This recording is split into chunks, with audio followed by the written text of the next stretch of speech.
2장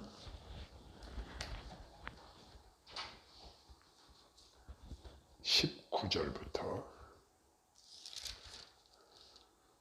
30절까지 제가 봉독하겠습니다.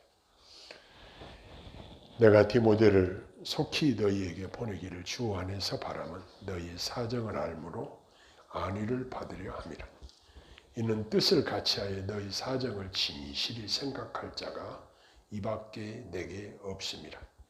그들이 다 자기 일을 구하고 그리스도 예수의 일을 구하지 아니하되 디모데의 연단을 너희가 아나니 자식이 아버지에게 함같이 나와 함께 복음을 위하여 수고하였느니라. 그러므로 내가 내 일이 어떻게 될지를 보아서 곧 이 사람을 보내기를 바라고 나도 속히 가게 될 것을 주 안에서 확신하노라. 그러나 에바브로디도를 너희에게 보내는 것이 필요한 줄로 생각하노니 그는 나의 형제요 함께 수고하고 함께 군사된 자요 너희 사자로 내가 쓸 것을 돕는 자라. 그가 너희 무리를 간절히 사모하고 자기가 병든 것을 너희가 들은 줄을 알고 심히 근심한지라. 그가 병들어 죽게 되었으나 하나님이 그를 긍휼히 여기셨고 그뿐 아니라 또 나를 긍휼히 여기사 내 근심 위에 근심을 면하게 하셨느니라. 그러므로 내가 더욱 급히 그를 보낸 것은 너희로 그를 다시 보고 기뻐하게 하며 내 근심도 덜려 함이니라. 이러므로 너희가 주 안에서 모든 기쁨으로 그를 영접하고 또 이와 같은 자들을 존귀히 여기라.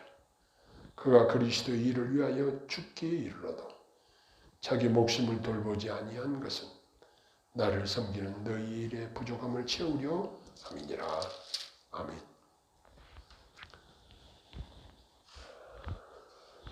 우리가 이 땅에 사는 동안 혼자서만은 살기가 매우 어렵습니다. 서로 돕고 의지할 수 있는 친구나 이웃이나 함께 더불어 사는 그러한 사회적 이 공동체로서의 중요성을 다시 한번 생각하게 됩니다. 우리가 아는 바에 사도 바울은 사도로서 복음 전파에 많은 업적을 남겼습니다. 그런데 하나님께서는 그에게 좋은 동역자들을 붙여주셨습니다. 그래서 그가 혼자 다니면서 사역할 때는 많은 열매를 맺기가 어려웠고 항상 동역자들과 동행했습니다. 바울과 실라, 바울과 바나바, 바울과 디모데 이런 식으로 항상 합심 협력하는 사역자들과 함께 그는 복음을 위해서 합심 협력하는 사역을 감당했다는 사실입니다. 오늘 우리가 아까 읽은 본문에 빌립보 교회에 두 사람의 동역자를 소개하고 있는데 하나는 디모데고 하나는 에바브로디도입니다. 먼저 디모데에 대해서 말을 하는데 디모데는 바울이 편지를 쓸 당시에 바울과 함께 로마에 있었습니다. 디모데는 우리가 잘 아는 대로 그의 어머니와 그의 외할머니의 믿음을 전수를 받아서 어려서부터 성경을 배우고 믿음 안에서 잘 성장한 사람이었습니다. 그런데 하나님께서 디모데와 바울이 동역 관계를 맺게 하셨다는 사실입니다. 디모데는 빌립보 교회가 시작되었던 바울의 두 번째 전도 여행에 함께 동행했고 그래서 빌립보 교인들은 디모데를 잘 알고 있었습니다. 바울 사도가 투옥된 상태에서 자기는 갈 수 없지만 자기 대신 동역자인 디모데를 빌립보 교회에 보내기로 하고 빌립보 교회 성도들이 한마음 한뜻으로 복음을 위해서 협력하고 복음에 합당하게 살며 또 그들이 두렵고 떨림으로 구원을 이루기를 기대했고 바울에게 또한 유한이 될 소식을 가지고 오기를 바랐던 것입니다. 사도 바울이 디모데를 보내면서 그에 대한 이야기를 짧게 하지만 그 이야기 속에 그의 동역자였던 디모데가 믿을 만한 좋은 동역자이고 사도 바울과 같이 빌립보 교회 성도들을 사랑하는 동역자임을 여기서 나타내 보여주고 있습니다. 그래서 사도 바울의 편지를 가지고 요즘 같으면 비행기를 타고 가면 아주 금방 가고 또 육상 교통으로 차량을 이용해도 금방 갈 수 있는 거리지만 그 당시는 도보로 아니면 무슨 나귀를 탄다거나 말을 탄다거나 해도 상당한 시간이 걸리는 멀고 지루한 길이지만 그리고 위험한 길이지만 로마에서 하던 일을 멈추고 빌립보 교회를 섬기기 위해서 그 좋은 동역자 디모데를 빌립보 교회에 보낸다는 것이었습니다.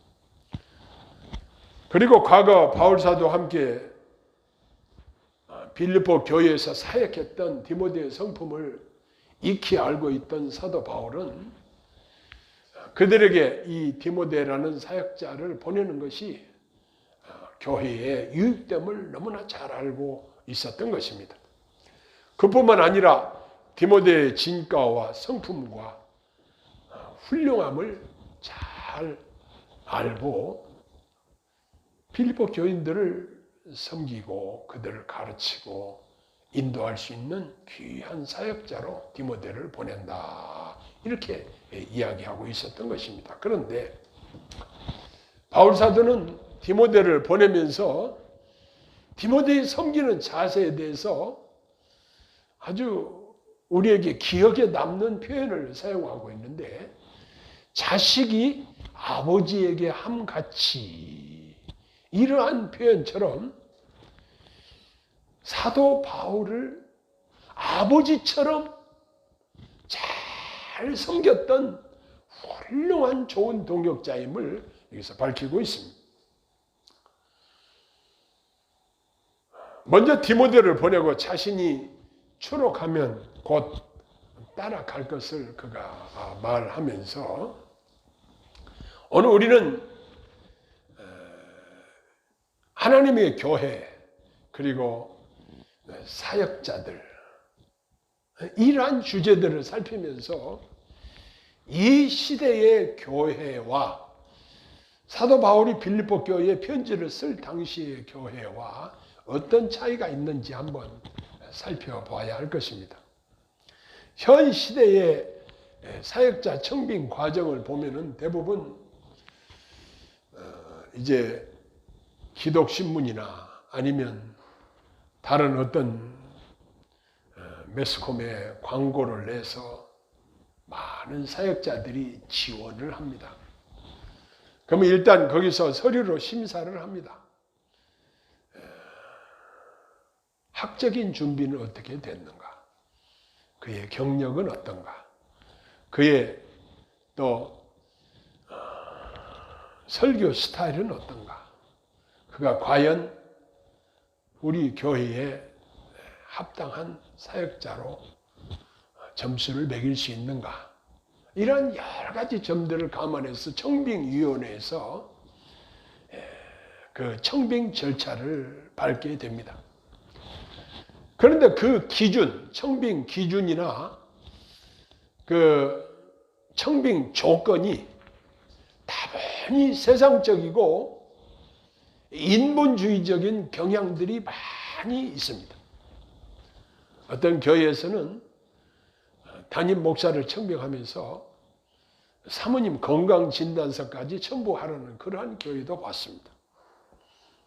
사람이 살다 보면 아플 때도 있는 것이고 사도 바울조차도 그 고쳐지지 않는 질고로 하나님 앞에 기도를 했는데 네 은혜가 내게 족하다 하시면서 자기 몸에 가시로 주셨던 그런 질고를 가지고 있었는데, 그렇다고 한다면 오늘날 청빙 기준에 비춰본다고 한다면 어느 교회에서도 청빙을 안 할 것입니다. 그런데 요즘 그야말로 잘생기고 언변이 좋고 학벌이 좋고 어디다 누가 보아도 야, 저만 하면 되겠다, 이러한 외형적인 그러한 청빙 조건에 의해서 교회 지도자들이 세워짐으로 말미암아 교회의 세속화와 타락이 점점 빨라지고 있다는 것을 느끼게 됩니다.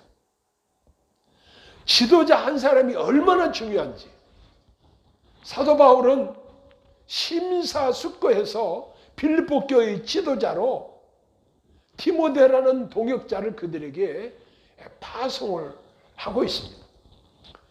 과거에 우리나라에 교역자 청빙 할 때, 제가 처음 신앙생활 할 때도 이렇게 보면은 교회 사역자가 비어있게 되면 성도들이 철야하고 금식하고 힘쓰고 애쓰고 합심해서 주님 마음에 합한 주의 종을 보내달라고 간절히 기도를 합니다. 그리고 이 일을 위해서 정말 많이 기도하고 하나님께서 보낸 사역자로 받게 됩니다. 그러니까 이게 사람이 회사에서 직원을 채용하는 스타일이 아니라 하나님께서 주님 마음에 합한 종을 이곳에 보내주시라고 기도하고, 이제 교인들이 공동회의를 거쳐서 이제 결정이 되면 하나님이 보내신 사역자다 이렇게 생각을 하고, 그 사역자를 통해서 가르치는 가르침에 순종해서 하나님의 교회가 잘 유지 발전되어 가는 것을 보게 됩니다. 그러나 요즘 교회 안에서도 많은 문제점이 생기고 분쟁도 있고 여러 가지 불협화음들이 존재하는 것들은 다분히 이 세속적인 그러한 청빙 과정의 문제가 있다는 사실입니다. 그런데 여기 바울 사도가 디모데를 소개하면서 자식이 아버지에게 함같이 섬기는 자다, 이런 표현을 사용했다고 하는 것은 얼마나 디모데를 인정해주고 그가 믿을 만한 사역자였던가를 우리에게 알려주고 있는 것입니다. 디모데는 연단을 받은 자였습니다. 여기 22절에 보면 디모데의 연단을 너희가 아나니 그랬습니다. 하나님께서는 사역자들로 세울 때에 많은 연단 과정을 거쳐서 하나님의 교회 성도들을 맡기시고 그 복음 사역을 감당하도록 하시는 것입니다. 연단 과정이 어떤 경우는 인간적으로는 견디기 힘든 그러한 연단 과정이 있을 수도 있습니다. 그러나 하나님께서는 그러한 과정들을 통해서 하나님의 자녀들을 양육하도록, 그들을 교육하도록 맡기시는 사역자들은 특별히 연단 과정을 거치는 것을 보게 됩니다. 디모데 역시 많은 연단 과정을 통해서 바울 사도가 추천할 만한 이러한 사역자로 준비시키셨던 것입니다. 디모데의 연단과 같이 오늘날 우리 성도들에게도 하나님께서는 갖가지 연단의 과정을 거치십니다. 지금 요즘 코로나라는 전염병이 한번 도니까 성도들이 추풍 낙엽과 같이 각 교회마다 모이기를 피하는 이 습관이 너무 만연되어 있습니다. 사실은 우리가 나가보면 식당 같은 데 가보면 수많은 사람들이 식당에 잘 되는 맛집 같은 데는 모여서 먹고 가고 또 많은 사람들이 만나고 헤어지고 그렇게 합니다. 근데 교회는 마스크 쓰고 와서 예배 드리고 그냥 가는데 사실은 교회 수가 많고 성도 수가 많으니까 교회에서도 확진자들이 생기고 그러는 것이지 가정에서도 확진자가 생길 수도 있고 우리가 어떤 만남에서도 이 감염이 될 수 있는 가능성은 얼마든지 있습니다. 근데 요즘 뭐 택배업체 또 회사들 또 여러 기관들에서도 걸리지만 특별히 어제도 제가 잘 아는 관악구 신림동에 있는 교회에서도 왕성교회라고 제가 그 원래 담임 목사님 우리 교단에서도 잘 알고 있는 분이죠. 그리고 또 안양에서도 교회에서 확진자가 생기고 이러한 것들을 보면서 참으로 교회 이미지가 실추되는 이러한 것들을 보면서 마음이 많이 아프게 됩니다. 그래서 마치 사람들이 교회가 이 전염병을 퍼뜨리는 매개체 역할을 하는 것처럼 인식되어질까 심히 두려운 이러한 생각이 드는 것입니다. 이렇게 사람들이 교회 가면 코로나 걸린다?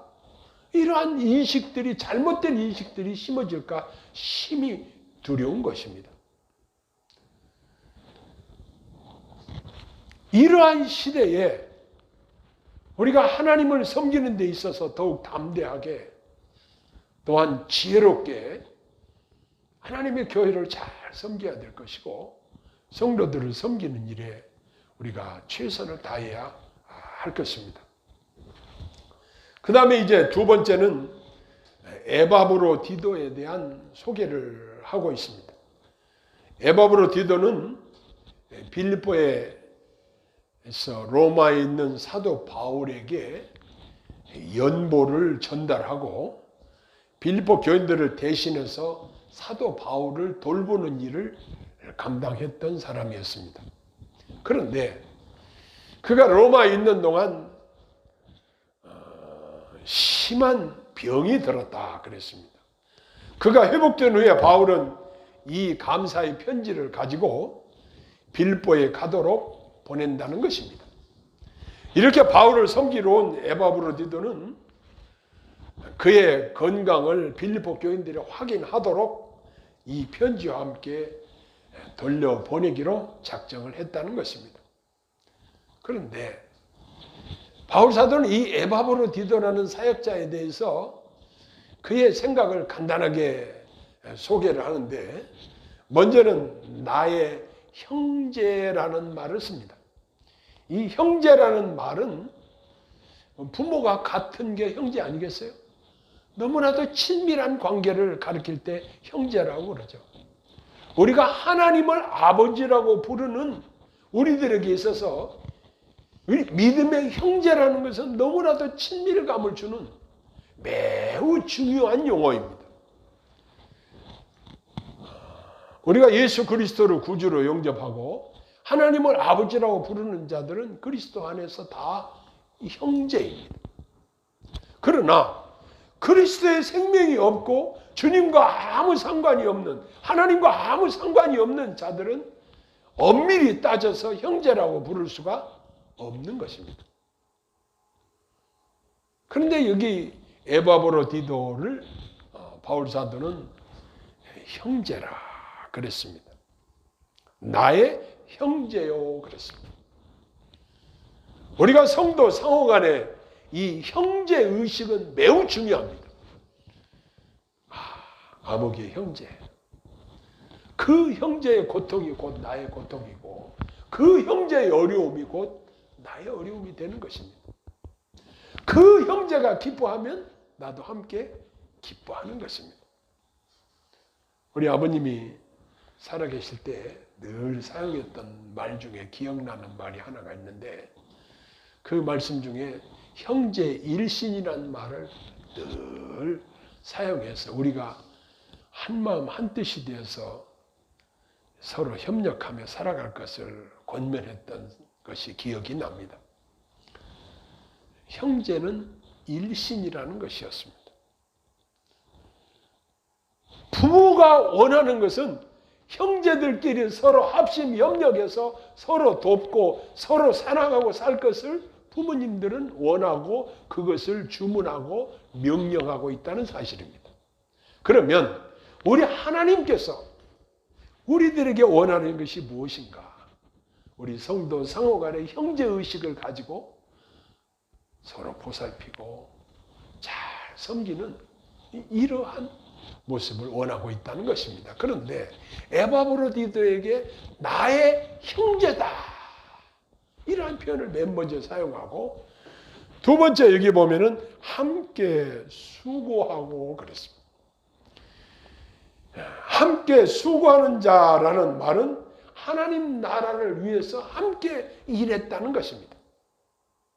그 다음에는 함께 군사된 자, 이 험악한 세상에서 복음을 위해서 영적 싸움에 동참하고 있는 영적 군사임을 말하고 있습니다.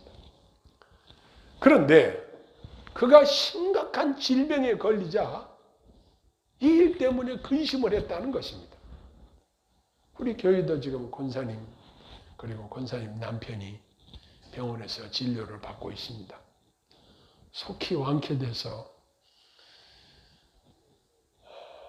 다시 건강한 모습으로 돌아오기를 간절히 기도하고 있습니다. 정말 눈만 뜨면 그 생각이 나서 하나님께서 속히 치료해 주시고 건강한 모습으로 상봉하기를 바라는데, 여기 지금 에바브로디도가 심각한 질병에서 하나님 은혜로 회복되어지고, 그러자 이 사실을 빨리 빌립보 교회에 전달하기를 원해서 에바브로디도를 교회에 보내기로 한 것입니다. 하나님께서는 하나님의 종들에게 자비와 은혜를 베푸셔서 에바브로디도를 치유하시고 사역에 복귀할 수 있도록 도우신 것입니다. 그래서 이러한 상황을 빌립보 교인들이 직접 보고 그들의 걱정과 근심을 덜게 하려고 에바브로디도를 보낸다고 했습니다. 그러면서 이제 빌립보 교인들에게 부탁을 하기를, 너희가 주 안에서 모든 기쁨으로 그를 영접하고 그랬습니다. 우리가 사역자들을 대하는 자세가 기쁨으로 영접하는 자세, 이게 아주 매우 바람직한 자세입니다. 지금 에바브로디도는 빌립보 교인들이 연보를 모아놓으면 그것을 선교사였던 바울 사도가 감옥에 있는데 그에게 전달하는 역할을 했고, 근데 그가 병들어서 그야말로 죽을 병이 들었는데 하나님께서 그를 긍휼히 여기셨다는 것입니다. 저도 지금 병원에 계신 두 분을 위해서 다른 기도를 어떻게 하겠어요? 하나님, 저희들을 불쌍히 여겨주세요. 하나님이 불쌍히 여겨주셔야 우리가, 하나님이 우리를 불쌍히 여기신다고 한다면 모든 문제가 해결이 돼. 복음서에 보면은 소경이 예수님이 지나간다는 소식을 듣고 큰 소리로 그들이 기도했던 내용이 무엇인가요? 주여 우리를 불쌍히 여기소서.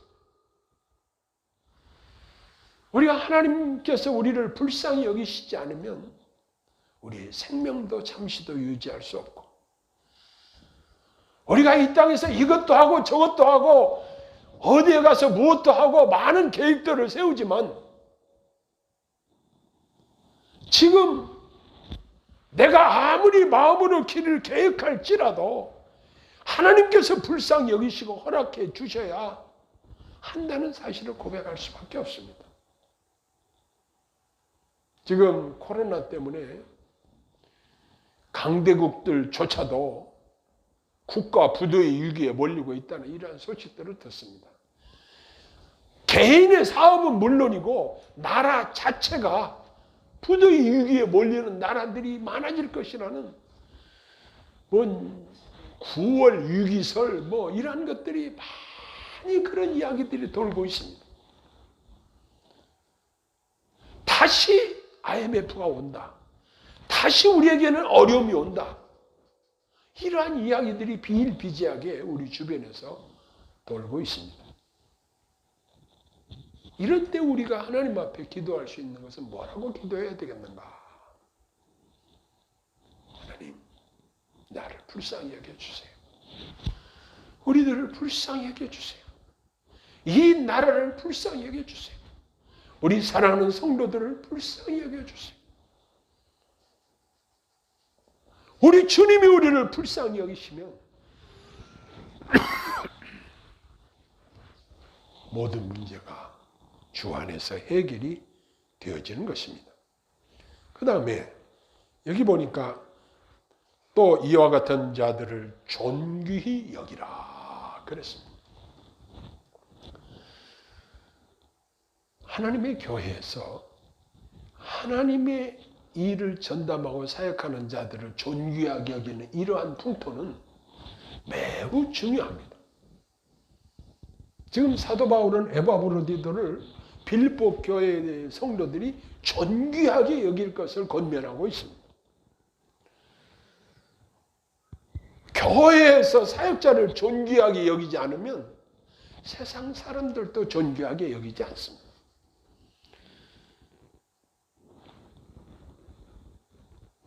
그리고 우리가 대접을 받고자 하는 대로 너희도 남을 대접하라 이런 말씀이 있는데요. 이 황금률대로 우리가 남을 존귀하게 여길 때 나도 역시 귀한 대접을 받게 되는 것입니다. 이처럼 에바브로디도는 생명을 걸고 이 빌립보 교회와 바울 사도의 중간에서 연락병 역할, 전달자 역할, 그리고 바울 사도의 좋은 동역자 역할을 감당했으니 그를 잘 기쁨으로 영접하고 존귀하게 여기라는 부탁을 하고 있는 것입니다.